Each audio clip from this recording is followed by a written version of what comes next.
As part of its budget vote, the Department of Public Service and Administration is now looking at issues, not only looking at issues of housing, medical aid, among others, for civil servants. There are also efforts to make the public service an employer of choice. So you'll also remember that earlier this year, there were over 900 unidentified bodies at the Gauteng mortuaries. Now the department says it is working to try and resolve this particular situation. Let's get more details now. We speak to Dr Chana Pilane-Majake, Deputy Minister of Public Service and Administration. Thank you so much, Deputy Minister, for your time this evening. From your vantage point as a department, why are we still struggling to identify unclaimed bodies at mortuaries? Good evening, Bongiwe, and good evening to the viewers, and thanks for inviting me to your channel. Today we had the budget vote debate in Parliament for vote number 11 of the Department of Public Service and Administration. And one of the matters that were actually looked at was the programs that we're actually running. Center for Public Service Innovation is one of them. And you're talking about making government an employer of choice.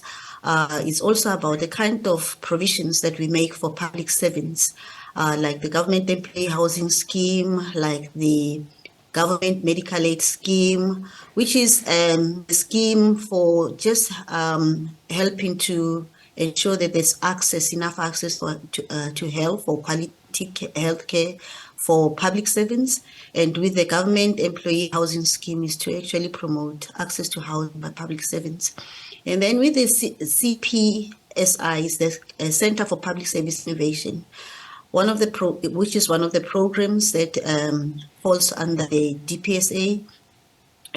We indeed, in our presentation, indicated successes or achievements we've had through the CPSI.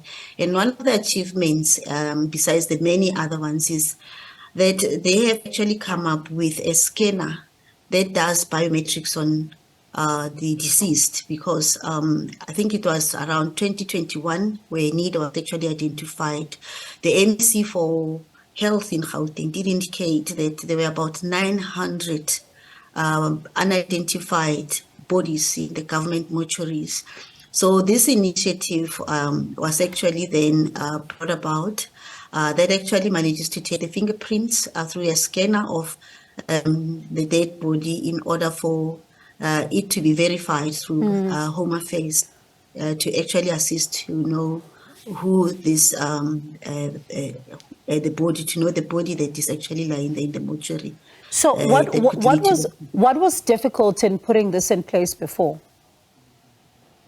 It's because, Bongiwe, sometimes you find that there will be challenges, and out of challenges, there will always be then what can be an initiative that comes about. It can be from within government, it can also be from outside government. And we encourage that as a government to actually promote innovative ideas and solutions where we think we are lacking. We are open to it to the extent that we have even a way of actually, rewarding this. And that's why we have all these awards annually, just to recognize the people that actually bring about innovative ideas to us, that helps in dealing with solutions. We have had a number of them that would actually also help with the transfers for hospitals, something like e-hailing that actually was looking at how to come around the problem of not being enough ambulances and things like that, yes. Pardon me for coming in there. We don't have a lot of time, but I'd like us to look at another issue. I mean, we talk about the fourth industrial revolution, and this is something that even the NDP makes a provision for and talks about a reimagined future of work. But how do you even begin to have this particular conversation when in some of these government departments, load shedding is still quite a serious impediment? Indeed, load shedding is a challenge, especially when you talk about digitization and modernization of government, which is one of the competencies of the Department of Public Service and Administration. But also, I'm sure we should realize that it's possible actually to get into the internet remotely. And this is the one thing that is actually promoted for now. What is important which is something that has actually also came out of COVID-19, was to actually allow us to understand that it's no longer important for people to come together physically for business to actually take place. You can still do the same type of work away from the site, virtually. And even with Parliament, for example, we don't have to be here physically all the time. Yeah. It's hybrid sessions where you find that others attend physically, others attend virtually. And it's a cost-effective way of running business.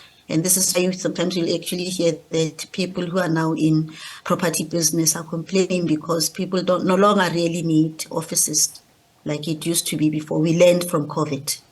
But what about then, those efforts to ensure that, everything is working in some of these departments, particularly those who cannot afford to work from home, who are servicing people on a face-to-face basis? So should they be exempt from rolling blackouts, or should they not be? Because we have seen some delays being caused in some of these departments when people are going there to be able to try and get access to services because there are simply no lights that are on.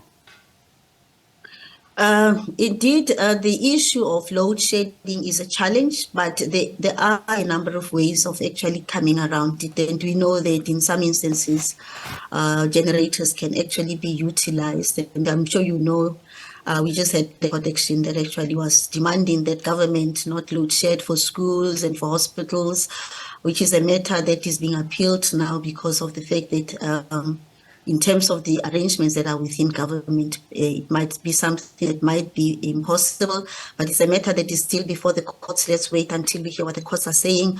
But the government of South Africa continues to make alternative arrangements where it's possible, in order for business not to come to a complete standstill.